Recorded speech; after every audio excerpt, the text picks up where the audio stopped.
할렐루야. 하나님의 크신 은혜와 축복이 함께 하시는 우리 복된 성도님들의 삶이 되시기를 소망합니다. 오늘 하루도 하나님의 뜻을 발견하고 하나님의 인도하심을 신뢰하는 축복된 하루가 되시기를 주님의 이름으로 축복합니다. 다 같이 오늘 본문의 말씀 읽도록 하겠습니다. 그런즉 우리가 무슨 말을 하리요? 하나님께 불의가 있느냐? 그럴 수 없느니라. 모세에게 이르시되 내가 긍휼히 여길 자를 긍휼히 여기고 불쌍히 여길 자를 불쌍히 여기리라 하셨으니 그런즉 원하는 자로 말미암음도 아니요 다른 박질하는 자로 말미암음도 아니요 오직 긍휼히 여기시는 하나님으로 말미암음이니라. 성경이 바로에게 이르시되 내가 이 일을 위하여 너를 세웠으니 곧 너로 말미암아 내 능력을 보이고 내 이름이 온 땅에 전파되게 하려 함이라 하셨으니 그런즉 하나님께서 하고자 하시는 자를 긍휼히 여기시고 하고자 하시는 자를 완악하게 하시느니라. 오늘 본문에서 바울은 하나님에게 불의가 없다라고 말씀하고 있습니다. 이 로마서 9장은 이스라엘이 하나님의 택하심을 받은 민족임에도 예수 그리스도를 거절하고 구원에서 벗어난 그 현실을 다루고 있습니다. 오늘 본문 14절 말씀에서 바울은 이렇게 고백합니다. 그런즉 우리가 무슨 말을 하리요? 하나님께 불의가 있느냐? 그럴 수 없느니라. 하나님이 어떤 사람은 택하여 하나님의 백성이 되고 어떤 사람은 내버려 두셨다라는 말을 들으면 하나님의 공의에 대해 의문이 들 수 있습니다. 그렇다면 하나님이 불공평하신 것은 아닐까라는 생각을 할 수 있습니다. 어떤 사람은 택하고 어떤 사람은 내버려 두셨는가? 인간의 관점으로 보면 하나님의 선택이 공정하지 않게 느껴질 수 있습니다. 그러나 바울은 분명히 이야기합니다. 하나님은 결코 불의하지 않으시다라는 것입니다. 하나님은 선하시고 의로우시고 완전하신 분이십니다. 우리는 유한한 이성으로 하나님의 방식과 구원의 섭리를 온전히 이해할 수 없는 자들입니다. 구원 역시 마찬가지입니다. 하나님은 불공평하게 구원을 결정하시는 분이 아니십니다. 모든 일을 가장 선하고 의로우며 완전하게 이루시는 분이십니다. 하나님의 주권은 인간의 기준으로 설명할 수 없습니다. 하나님의 선택은 인간의 공로나 자격에 따른 것이 아닙니다. 하나님의 긍휼은 전적으로 하나님의 뜻과 은혜로 말미암아 주어지는 것입니다.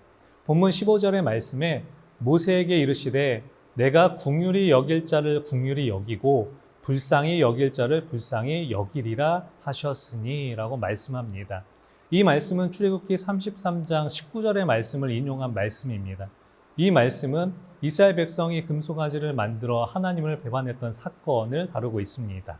하나님의 진노 앞에 모세는 백성을 대신하여 하나님의 임재를 구했습니다. 이때 하나님께서 모세에게 주신 말씀이 내가 긍휼히 여길 자를 긍휼히 여기고 불쌍히 여길 자를 불쌍히 여기겠다라는 것입니다. 하나님은 백성의 죄를 보고 그들을 완전히 버리실 수도 있는 상황이지만 하나님의 뜻에 따라 긍휼을 베풀기로 결정하신 것입니다. 긍휼은 백성의 자격이나 행위 때문이 아니라 하나님의 뜻에 따라 주어진 은혜였습니다. 사랑하는 성도 여러분, 하나님의 은혜는 받을 자격이 있어서 주어지는 것이 아닙니다. 은혜는 전적으로 받을 자격 없는 자에게 주어지는 하나님의 은혜입니다. 하나님의 택하심은 오직 하나님의 주권적인 뜻 가운데 이루어지는 것입니다. 에베소서 1장 4절 5절의 말씀도 이렇게 설명합니다. 곧 창세전에 그리스도 안에서 우리를 택하사 우리로 사랑 안에서 그 앞에 거룩하고 흠이 없게 하시려고 그 기쁘신 뜻대로 우리를 예정하사 예수 그리스도로 말미암아 자기의 아들들이 되게 하셨으니, 이 말씀은 우리가 하나님을 먼저 선택한 것이 아니라 하나님께서 창세전부터 예정하시고 기쁘신 뜻 가운데 택하셨다라는 것입니다. 이것이 하나님의 무조건적인 선택입니다. 우리의 공로와 행위와 열심으로 인해 구원을 얻은 것이 아닙니다. 오직 하나님의 뜻과 은혜로 말미암아 우리는 구원을 받은 것입니다. 본래 우리는 죄로 인해 죽을 수밖에 없는 존재였습니다.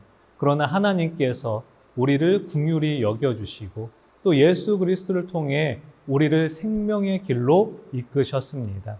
만약 우리가 하나님을 선택한 것이라면 우리의 감정이나 상황에 따라 하나님을 때때로 버릴 수도 있을 것입니다. 그러나 하나님께서 우리를 먼저 선택해 주셨기 때문에 우리는 영원한 하나님의 백성이 되는 것입니다. 우리 구원은 처음부터 끝까지 전적인 하나님의 은혜이고 하나님의 기쁘신 뜻에 따른 사랑의 결과입니다. 그래서 하나님께서 택하신 자들은 절대 하나님이 포기하지 않으십니다. 하나님은 신실하신 분이시기 때문에 택하신 백성을 끝까지 인도하시고 지켜주시는 은혜가 있습니다. 사랑하는 성도 여러분, 하나님의 은혜와 택하심을 받은 자로서 우리는 어떻게 살아가야 하겠습니까? 하나님께서 우리가 자격이 없음에도 불구하고 우리를 사랑해 주시고 택하셨다라는 은혜 앞에 우리는 날마다 감사와 구원의 감격으로 살아가야 합니다.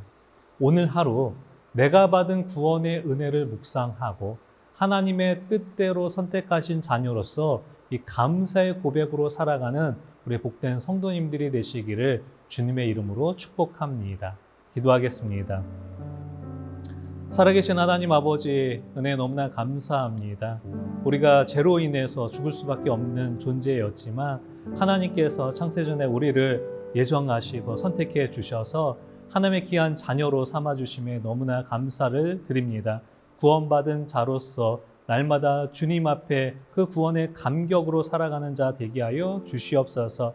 하나님이 택하셨기 때문에 그 택하신 자들은 절대 포기하지 아니하시고 날마다 하나님께서 인도해 주시는 줄 믿습니다. 그 인도하심을 날마다 바라보게 하여 주시고 날마다 주를 위해 살아가는 우리의 모습 될 수 있도록 인도하여 주시옵소서. 주님 감사합니다. 이 모든 말씀 우리 주 예수 그리스도의 이름으로 감사히 기도드리옵나이다. 아멘.